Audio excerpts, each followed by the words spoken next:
asalaamaaleykum chers téléspectateurs yi ñu ngi nii ci seen 5e numéro bi nga xam ne mooy autour du Brada tey jii ñu ñëwoon fii nga xam ne nii mooy quartier Médinatoul ko ñu ASC Jëf Jël fekk si fi tey kii nga xam ne nii moo di Cheikh le professeur Cheikh moom xam naa kenn ko naatable ñëpp xam nañ turam ak santam ak li nga xam ne nii moom lay jëriñ ci koñ bi tey ñu fekk si public bi nga xam ni moo yaatu bi moom lañ fi fekk tey ci xale yu góor yi xale yu jigéen ñëw accueillir ñu macha allah ñu war a tourner ak ñoom suñu émission mais balaa loolu balaa dara xew damay ñëw yaatal parce que ki nga xam ne nii mooy sama collaboratrice ki nga xam ne nii mooy Binta moom it mu def présentation bi après ñu mën a àggali waxtaan bi. salaamaaleykum maa ngi leen di nuyu ñu ngi seen 5e numéro bi nga xamante ne mooy autour du Brada di leen wax ne ñu ngi si àndaloon ak tonton Cheikh le professeur. te dinañ waxtaane li nga xamante ne nii moo di affaire criminelle ray gi bari na parce que boo xoolee yàggu dara barki dem am na si benn cas sama turandoo Binta Camara mu naqari ñu torom nag dinañ ko waxtaane tey ku si nekk génne li nekk sa xol ñu waxtaane ko trouver ay solution merci beaucoup. waaw comme ni ko sama naataango bi waxee rek li nga xam ne nii mooy Binta def na présentation bu pare wax na ne émission bi képp ki nga xam ne nii war na cee bëgg participer émission bi seen émission la Baol Times yéen ñëpp la fi nekkal képp ku nga xam ne nii gis na ni war na mën a ñëw tourner ak moom émission bi numéro yooyu noonu di daw ci suuf mu lekk lay contacter incha allah ñu ñëw fekk si la ba sa koñ wax ñu waxtaan ak yow def ak yow lépp avant loolu dañuy ñëw tàmbale ci ki nga xam ne nii moom lañ fi fekk muy Cheikh mu def présentation balaa ñuy dugg ci waxtaan bi Cheikh nuyu nañ la. waaw Modou ñoo ngi leen di fay di nuyu téléspectateur Baol Times ak képp kuy topp site internet bi di béggee bu baax a baax di nuyu képp kuy safo Baol Times di rafetlu vraiment seen liggéey di ko rafetlu au fond du cœur parce que da ngeen di ñëw si heure am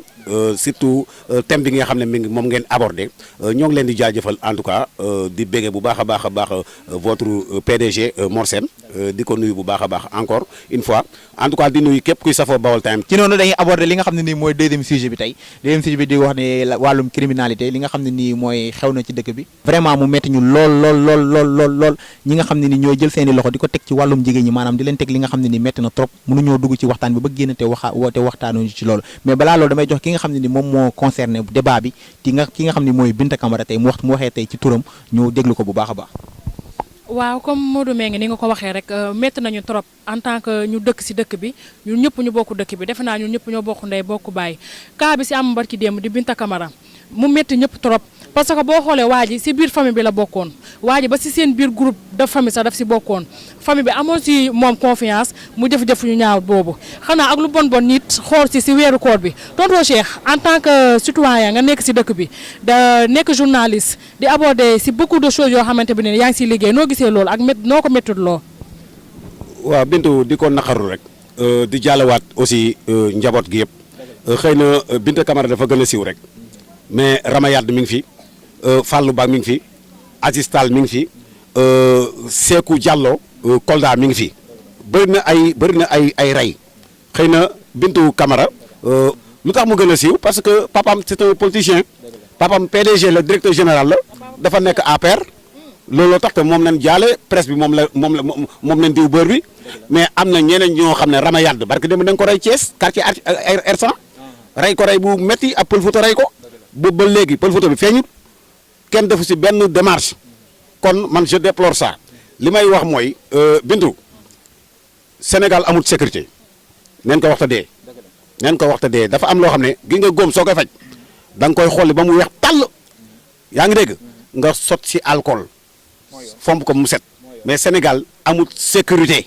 parce que dee bi bari na barke Demba Ndiaye vendredi rek pharmacie bu nekk fii dañuy bañ a publicité mais pharmacie bu nekk si wetu clinique bi kër gu mag bi barke Demba Ndiaye nañ ko na 8 cambrioleur ñëw cambriolé ko emporté fa 1 million de nos francs xam ngeen ko ay journaliste ngeen xam ngeen ko bind ngeen ko Baol Times bind na ko xam nga ligoté gardien bi gaañ fa benn waay mais comme te ñoom nag ñëw ba fëgg suñu porte bii di kër gu mag ndax pharmacie baa ngi nii kër gu mag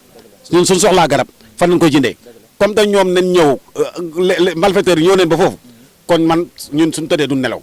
voilà. tonton Cheikh ma këf micro bi ci loolu nga waxtaanee lu doy waar li nga xam ne ni mooy criminalité gars yi am nañ fit léegi dañuy ñëw ba sa biir kër li ñaawteef yu bon yu ne ñu def la ko maanaam ngay yor ay quincaillerie wala ay pharmacie yeneen ak yeneen ci kaw suuf gars yi dañuy ñëw ba seen foofu gaare fa seen oto def braquage mais dama pointé ba léegi du doigt ak ñi nga xam ne ni mooy jigéen ñi ñuy teg baaraamu tuuma metti na ma trop ba ci kanamu yàlla aw ma système défense aw ma dara li nga xam ne ni moom laa ko mën a waxee muy kaddu rek laa ko mën a waxee ba ñëpp mën koo déglu mais tey damay jox kaddu jigéen kii nga xam ne moom laa dena mu wax tey ci kaawu Binta Camara moom tey en tant que jigéen naka nga ko dundee. loolu moom metti na trop wax dëgg fa neex yàlla je m'appelle Mame Sey Thioune mais su ngeen ma waxee ci cadre rey dinaa ci wax ndax rey moom dafa metti trop bakkan dafa foor nga jël doomu aadama faat ko nga yaakaar da nga ànd ak conscience tranquille mënta nekk ci àddina nit lu ngeen jote rey war amu ci wàll yoonu rey nekku ci yoon am na soo jotee ak nit demal police ngeen waxtaan mais pas rey bakkan kenn mënu koo jënd kenn mënu koo defaraat kon bàyyi leen rey. mi ngi noonu nag ñuy continuer ba tey Modou Mbengue si affaire criminelle bi di wax li nga xamante bi ne nii moom moo ñu naqari di jox sëñ bi kàddu gi nga xamante bi nii parce que tonton Cheikh dañ ne war nañu war a mën a andi fii waa Màkk li ñuy def ak yeneen dëkk yi des fois da ngay gis ku jógee Gàmbi ñëw ba fii di def lu ko neex li olof yi muy wax sax setut dafa am da ngay gis ku jógee dëkkam ñëw fii rien que rek pour rey nit ñi di def affaire agression te loolu war nañ ko fi mën a jëlee mais dama dégg ñu ne journal dañu wax ne dañ fi indiwaat affaire ku rey ñu rey la peine de mort dañ ko fi war a tëral loo may wax si loolu. maam da ngaa loqati sama lañ ci sax yow man loolu laa bëggoon a wax ndax boo xoolee rey bi du année bii rek njëkkoon na fi di am ñuy rey di ko nëbb te bakkan daa foor man moom dama paar ku rayoon sama rakk wala sama nii moom maag yow tamit bu ma la jekkoo dama lay rey rek dem tëdd sa wàll wala ñu xam ne nu mu defee ku rey bu ñu defee peine de mort boobu ñëpp xam ne kii daa rayoon ñu rey ko ñëpp bàyyi rey doomu aadama bu xamul yàlla xam na yar kun ci jàpp def la lu metti ñëpp di xam ne kii rayoon moo tax ñu def ko nii yàlla xam na ne ñëpp dinañ bàyyi rey loolu kase la.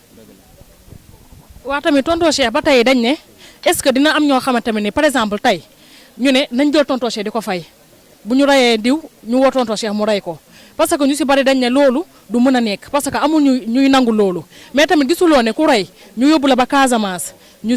suspendre la ba nga yëg méttitu dee parce que gis naa ne loolu tamit solution la loo gisi loolu.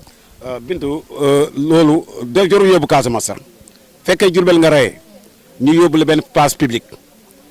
pendre la woo population bi yëpp Jurbel yëpp génn say mbokk ak say doom ak fekkee am nga jabar sa jabar ñëpp génn di la xool ñu teg la table pendre la billahi wallahi wa taalahi suñ ko defoon ñaar nit rey bi wàññeeku parce que soo xamee su la reyee soo reyee ñu rey la mais da ngay bàyyi quand même tey jooju noonu ate boobu noonu tey bu ñëwee Cheikh mooy ñi nar a si biir lu metti loolu noonu dina bëri ci dëkk bi de comme lan Modou est-ce que xam nga ni dëkk bi tey ñi ko bonal dëgg mooy kilifa yi kilifa yi rek ñooy def nga ma yàlla jégal mooy yu bon ñi nga xam ne nii ñooy borom daraja ñi nga xam ne ñooy borom xaalis ñi nga xam ne ñooy borom lépp ñu nekk ci parti au pouvoir tey ñooy def sacrifice wala genre yooyu noonu xam nga du ma dugg si domaine boobu du ma dugg si domaine parti au pouvoir mais damay fàttali ne en 2004 lañ fi jëlee li nga xam ne moom mooy peine de mort par décret présidentiel woote ko fële si Assemblée nationale président Ablaye Wade moom moo ko fi jëlee woon président Ablaye Wade bu mu ko fi jëlee dane moom si lu mu wax dane peine de mort lu tax ñu jëlee ko fi ba mu fi amee ba fi ko Senghor bàyyee ak Abdou Diouf ñaar nit nañ si rey te ay politiciens neen dañuy bañ par exemple ñu buñ ko totalisé rek waaw kon ñëpp dinañ xam ne état bi noonu ñi def criminalité bi dina feeñ waaw damay wax ne politiciens yi ñoo gën a minoritaire si réew mi dunu dara bariwunu quoi bariwunu xam nga kon suñu ne ñaari politiciens neen si rey dañ koy dindi parce que dañuy bañ jël benn kaaw Modou Mbengue c'est un politicien avéré nit ñi xam leen ko siiw na ñu taxal ko lenn jël nit si otom wala si këram rey ko ne Modou Mbengue moo rey kii su ko defee ñu rey kooku ñu rey politicien boobu loolu la ñu bañ mais ñu xamal ne politiciens yi ñoo gën a minoritaire peine de mort dañ ko war a indiwaat appliqué waat ko parce que loolu mooy charte l'islam l'islam dane soo reyee nit ñu rey la soo sàccee ñu dagg sa loxo soo jamee nit ñu xool jam-jam bi fu mu toll ñu jam lu toll noonu atte bi daal loolu la Modou Mbengue dëgg la mi nga xam ne tonton Cheikh établi na li nga xam ne nii mooy waxtaan bi gën na koo indi gën na koo yaatal gën na leeral li nga xam ne nii mooy wàllum criminalité yi nga xam ne nii mooy dox ci dëgg bi vraiment ñun on le déplore ñu ngi koy naqarlu bu baax a baax mais ci noonu comme que dañoo ñëw ci koñ di waxtaan faaw ñu yaatal ko ba mu gën a yaatu tey ji nga xam ne soxna si tey moo ngi toog nii dañ koy passe micro bi moom it mu waxtaan ci li nga xam ne nii mooy kàddoom lan la ci am ci digg kaawu Binta Camara bi rey bi metti na trop amuñu li ñu koy fajee lu dul kàddu tey moo tax ñu ñëw tey di ko yaatalee waxtaan bi noonu soxna si tey ñu jox la kàddu bi nga waxtaan ci. salaamaaleykum maa leen nuyu yéen ñëpp képp koo fi toog waaw man daal li may wax ci cadre Binta Camara moom lenn la parce que bu ko nañ koy natt yow mi sa moop bu doon yow parce que ñun jigéen ñun ñëpp benn lañ parce que comme li kii wax tonton Cheikh mi rek moom laay daal peine de mort bi daal man d'accord naa ci parce que loolu la l'islam tëral mais ci noonu soxna si même pas bu ñu waxul sax ci cadre Binta Camara maanaam violence yi ñuy def ci jigéen ñi les violences faites aux femmes naqar boobu noonu tey yéen naka ngeen koy dundee. xanaa metti rek. la moo waral tamit ci saa si ku la ëpp doole rek wan la ko la loi est la raison du plus fort est toujours la meilleure ñi nga xam ne ñoom lañu ëpp doole toujours dañ leen koy wan. même pas léegi ci jigéen ñi lu waral loolu. ah xanaa ñàkk teel gi parce que ku ci xooloon sa yaay parce que da ngay xool ne yow jigéen moom moo la jur bu nga xooloon foofu tamit kon duñ jëm ba naqare ay jigéen. benn da ngaa tooñ. ñaar da ngaa rey. ñett tamit nga def loo nga xam ne nii yàlla santaan maanaam ñëw nga jël xale bu jigéen bi nga sàkk ko même boo ko sàkkul sax nga dagg ay cëram rey ko yu kenn xamul rien que pour def sacrifice beneen bi mooy li nga xam ne nii da nga ko def xale bi neexu ko ci jikko xale bu jigéen bi neexu ko beneen bi ci tegu mooy ameel nga yàlla bor te yàlla moom mooy li ko dafa maandu maanaam même bu dee seen diggante ak yàlla sax baal na la mais diggante ki nga xam ne ni mooy doomu aadama bi ñu ko def dafa yéeme yow tey soxna si nga baal ma mais bu ñu la ko defoon tey naka ngay déploré woo metti rek parce que boo ko nattee sa bopp moom parce que kii li mu def dafa du trop sax parce que ni mu dikkee ak famille bi ànd ak mu mbokk bu bari parce que man dama doon suivre actualité bi lépp laa topp Facebook yëpp noonu parce que bañ na ko papa ji bi mu déclaré sax ne bi mu koy ray yére yi mu doon jullee sax moom la ko rayee nga xool mu ngi noonu moo tax affaire bi métti na trop sax Binta ngi laaj micro bi dañuy comme am demee am na lu mu bëgg wax Binta bismillah waaw parce que Modou Mbengue boo dee xool du doon viol tonton Cheikh mës na si am benn cas boo xam ne déglu naa vocal bi des fois du doon viol des fois gel bi mooy obligé ne viol la parce que foofu day sës comme par exemple mu nekk ko marié day bu xalaata jëkkër ji ak doom yi daf naan viol la tonton Cheikh mës nga si am benn cas. waaw Binta am naa si benn cas fii si tribunal des grandes instances bu Diourbel yaakaar naa ne cas boobu partagé nañ ko déglu woon leen ko ñun ñëpp parce que si loolu la ñuy liggéey si wàllu société cas bu mel noonu am na parce que duñu tudd tur. mais cas bu mel noonu daal am na ñoo xam ne aussi jigéen ñi ñooy sàkk loolu am na jigéen boo xam ne dafa am jëkkër abordé ñetti góor ñetti ponkal tëdd ak moom far am ñeneen ñu ko bett ñoo xam ne xam na leen looloo tax nag mu mujj a weeje femme am na ñoo xam ne tamit dañ nekk si prison bi fees fi del violé nu de dañ leen a accusé nit ki nag balaa nga koy jàpp vraiment enquête bi dafa war a sës mais accusé nit ki viol vraiment ñu tëj ko 10 ans wala 15 ans wala 20 ans de travaux forcés kooku yàq nga àddunaam te fekk nag yow yaa sàkku loolu kii moom bintu dañ siy jëm baaraam ku jigéen ki moom moo sàkku ku góor ñi xëy na daa feeñ looloo tax mu weeje leen. règlement de compte mën na si am duñu dugg au fond du sujet voilà mais xam ne ne règlement du compte man mënu si ñàkk parce que tamit am na ñoo xam ne ay borom barke leen wala ay doomu borom barke leen suñ defee lu mel noonu passeport diplomatie nañ leen di jox. ñu naaw suñ demee ba 10 ans 15 ans nga xam ne peine bi jeex na ñu ñëwaat del seen soxla loolu moom vraiment c'est exact am na. ci noonu ñu ngi leen fàttali ba léegi ñu ngi ci seen émission autour du Barada comme ni ngeen ko xamee rek émission baa ngi nii seen émission la waa Diourbel képp ku ci bëgg a participer numéro yaa ngi noonu di jàll yomb na bay bëgg a dee dañuy ñëw fekk la sa koñ tourné yow émission bi ci noonu waxtaan bi dafa war a gën a mën a yaatu parce que tey jigéen ñi tey ñoo ayee wax tey dama koy jox ci ki nga xam ne nii kooku noonu moom la dendal ku soxna soosu tey muuru moom laa jox kàddu gi bu paree jottali ko moromam mu tamit ñu wax tamit seen dëgg-dëgg seen naqar ci li nga xam ne ñoom loolu lañ leen di teg. waaw asalaamaaleykum maa ngi leen nuyu ku nekk sa tur ak sa sant maa ngi tudd Ndeye Minta sant Cissé pour cas bi ngeen di wax loolu moom metti na loolu ndax ñun ay jigéen lañ xamuñu dara suñu xel matuk loolu moom na fa dëgg fa yàlla maa ngi koy metti lu loolu ndax góor ñi yow imaginer jigéen sukk la jur ëllëg jigéen doon sa jabar léegi nga bëgg a ñëw viol ko ba pare bëgg koo rey est-ce que loolu tegu na si yoon te yow jigéen moo sukk jur la yow at mat ni mu méttee amul la juróom-ñeenti weer benn bis ñëw bëgg laa rey léegi nga gis beneen jigéen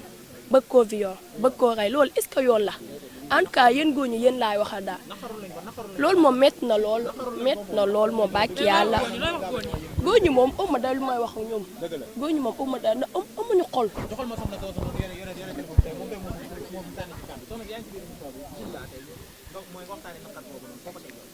waaw asalaamaaleykum maa ngi leen di nuyu yéen ñëpp man maa ngi tudd Mama Fatou cas Binta Camara moom metti na trop mais dafa mujj ndax cas bi am na Thiès comme cas bii rek la kuñ fa violé mais loolu siiwut un jour fàtte nañ ko su naat fàtte nañ ko mais ji nga Sénégal loolu lañ war a ba ñoom duñ xool dañuy xool ka nga xamante ni moo ëpp pouvoir kaam la ñuy gën a siiwal ka nga xamante ni moo gën a pauvre instant bi foo dégg cas Binta Camara la ñuy wax cas Binta Camara de loolu du yoon ndax Binta Camara moom lañ fi mujjee rey loolu moom metti na parce que boo xoolee comme yow buñ la ko defoon dina la metti trop de boo xoolee ki nga xamante ni moo la rey ba pare wëlbatiku dem seen kër di accueillir da nga xamante ni ñoo ñëw sa dëj ba loolu boo ko xoolee du yoon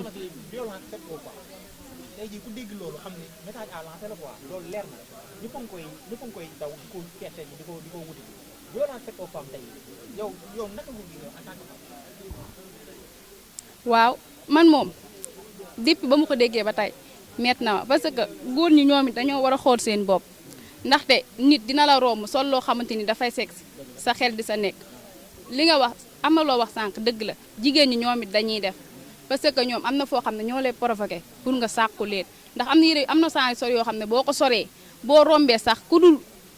koo xamante ni sa copain la sax sa papa sax mën nga koo romb mën na am loo xamante ni dina ko xalaat yow ndax solit ba nga ko soree war nañoo xoolaat suñu bopp mais góor ñi tam war nañoo xoolaat seen bopp parce que jigéen moo la jur lu mu bon moo la jur même bu dikkoon sax si meeku ne daf lay jox sa bopp waroo koo fekk si danga ko war a solalaat yéreem mais am na loo xamante ni metti na moom Sénégal moom instant bi moom rey moom dafa bëri moom dañ see war a wax moom.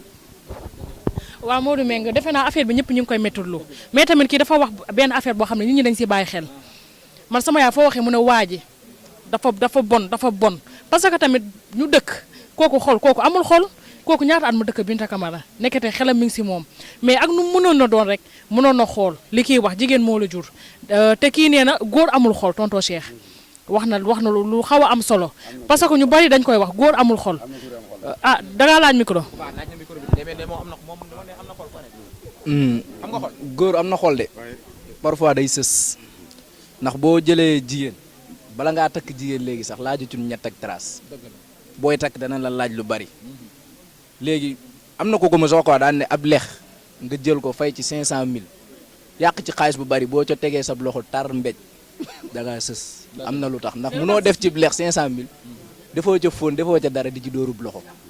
xam nga tamit ko def am na la tax mu dóor fa loxoom. mooy yoon mooy dëgg. loolu la tamit jigéen ñi tamit parfois dañuy provoqué.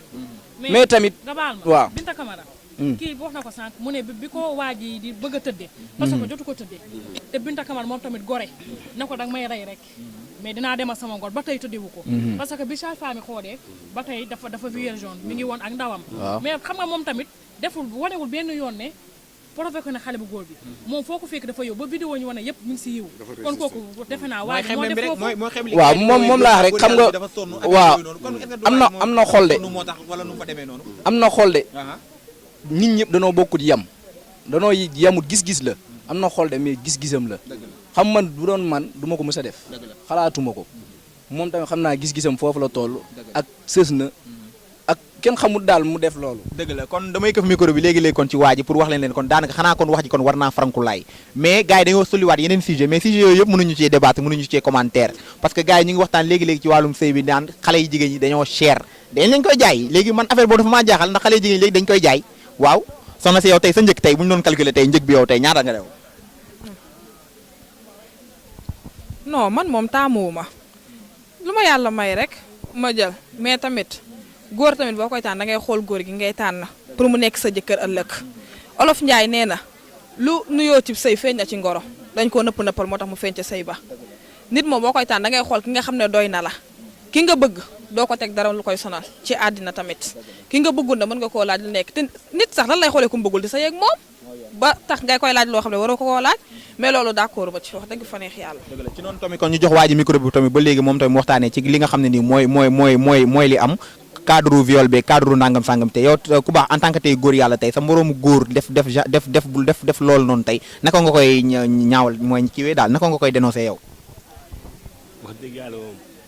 loolu moom kenn yéene ko kenn. fekk doomu jàmbur mu toog. amoo looy def loolu dëkk viol moom c'est honte moom loolu moom wax dëgg yàlla mooy loolu. du yoon waaw mais jigéen ñi tamit ñoom tamit am na si part de responsabilité. waaw mais ñoom war nañu xoolaat bu baax la ñuy sol. mooy yoon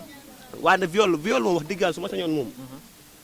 mu jeex ci dëkk bi. ay peine de mort la ñuy wax yëpp peine de mort. c'est man jàpp naa ne moom peine de mort mu am Sénégal. joxal ma kàddu bi ku jigéen kii moom mu wax ma dëgg moom atte moom tey nag mooy naka la moom naka la ko gisee. salaamaaleykum. maaleykum salaam. maa ngi leen di nuyu ku ne sa tur ak sa sant. comme Kiné maa ngi tudd Kiné. comme kii ni ñu ko waxee rek affaire bi moom métti na torop ci ñëpp ndax jigéen bu ne ñaan nga yàlla am jëkkër wa am doom te doo am yenn jafe-jafe fi mais loolu yo ci xale góor yi laay wax ndax ñoom la ndax bu ñii li ñu wax rek boo xoolee ne jigéen na la jur sa rakk jigéen nga am rakk bu jigéen di nga rusa def rakk jàmbur yenn yi waaw yow tam si yaa ngi ko wax nii man nit man. doon tamit ci soxna si ñi nga xam ne ñoom moom tamit dañuy fayantoo maanaam da ngay ànd ak nit ki tey nekk ak moom ba jàng nga war ko dem nekk ak keneen moom war bi nga ko war mel ni ko tey ñu changé xar kanam ñëw fayu boobu tey nekk loo xam ne ñaawteef la lu ñaawteef la ci ko jigéen ci tamit. mais fayu boobu moo war a mën a ñàkk parce que ay jullit lañ fayu boobu moo war a mën a ñàkk ndax Seydina Muhammad sallallahu alayhi wa sallam moom dañ ko daan tooñ te teewul da daan baale. dëkk bi doonoon li nga xam ne nii instant bi tey lu waay neex def kenn du wax da ngay jékki-jékki def dégg benn crime wala dégg dara lu nga xam ne nii gars yi dañ ko war a déplorer dañ ko war a wax ñu nëppal ko bàyyi mu sedd loolu du yoon ci askan loolu du yoon ci dëkk loolu du yoon ci li nga xam ne ni mooy Sénégal li ñu naan pays de la teranga du yoon kon tey Cheikh lépp li nga xam ne ni moo war a dox ci wàllu sécurité ci population bi du ma ko cadré donc ci jigéen ñi de parce que jigéen ñi tamit d'une part seen sujet na à part na mais doomu aadama ak yelleef li nga xam ne ni moom la yelloo est-ce que dëgg Sénégal mu ngi koy jox akam. waaw merci Modou parce que soo waxoon problème criminalité te waxoo wàllu sécurité day des merci beaucoup ba nga ñëw sujet boobu parce que son excellence monsieur le président de la République dafa indi ay police de proximité police de proximité c'est pour la population dañ ne woon policiers yi ñi nga xam ne ñooy police de proximité yi dañuy dugg ci quartier yi loolu leen waxoon mais policiers yi koo leen gis centre culturel am na mairie am na conseil départemental am na fépp puy service rek de l'État rek foofu leen ko yóbbu fàtte la population te pourtant police de proximité war na mën a am ci quartier. non quartier yi moo ko tax a jug quartier yi moo ko taxoon jug loolu Macky Sall ba mu koy def da ne pour ñu renforcer kii sécurité population bi pour ñu gën ñu jege askan wi mais soo xoolee fii daal xam nga seddi lan moo fa am bii bukki bii njuur bii samba bii ku ndeyam dee en tout cas képp ko xam ne ne politicien nga wala un homme d'état nga moom na nay moom sa sécurité nice mais Modou Mbengue mii su sécurité baaxul man sama sécurité baaxul ñun ñëpp nag suñu bakkan mi ngi si xottu bekke waaw léegi nag xam nga loolu lan la xam nga le président Macky Sall dañ ko voté un budget 366 milliards muy caisse noire boobu jaay kotu caaf bi jaay kotu ngooñ bi jaay kotu sidéem bi jaay kotu kew bi jaay kotu tàndarma bi ku si nekk da nga siy participer parce que ku si nekk nga dagg juuti loolu nag dañ ko war a delluwaat si askan wi looloo taxoon mu def police de proximité yi mais man sentir ma sam bopp yéen ñi sentir leen seen bopp tey jii suñu rayee nit presse bi yëpp danañ ko wax ñëpp di ko wax nit ñi di ko wax marché di ko wax garage di ko wax mais ñaari fan ñetti fan affaire jeex ñu dellu si waat fi ñu nekkoon médecin après la mort nen respecté population bi nen respecté sécurité doomu aadama yi ray bi bari na ray dee yi sax xar yi nu ñuy dee ak nag yi ak gileem yi ak fas yi ak mbaam yi dañ koy wàññi en tout cas ñun ñëpp daal suñu bakkan mi ngi si xottu gerte. wax dëgg fa yàlla tey waxtaane nañ li nga xam ne nii mooy li jar a waxtaane tey waxtaane nañ ko gars yi yëpp kër gu mag moom du ma wax rek quartier bi mais dama naan kër gu mag tey génne nañ li nga xam ne nii moo nekk seen xol mais waxtaan bi waroon na gën a mën a yaatu mais temps bi moo ñu ko mayut ak li nga xam ne nii moom lañ war a gën a mën a waxtaanee sujet yi bëri na trop damay jox Binta Camara sama collaboratrice moom mu joxee dernier mot yi mu joxee mot de la fin yi après ñu jàll ci leneen. waa di nga remercier ki nga xamante bi ne ni moo di tonton Cheikh ak waa kër gu mag ñi nga xamante bi ne moom lañ fekk si woon defe naa ne ku si nekk li nekkoon sa xol mu naqari la génne nga ko nga partagé ko ak ñun noonu lañ fi nekkee lu waaye am mu naqari la rek boo ñu woowee bu soobee yàlla sa aajo dina faju di leen jox dig daje ba beneen émission incha allah di jox Modou Mbengue kàddu yu mu tàggatoo. comme ni ma ko farataal di tëjee rek du ma ko mës a bàyyi te chaque jour dama koy teg Baol Times télé bi la site internet bi la lépp li nga xam ne nii wàllu Njurbel moo ko soxal ci lay dox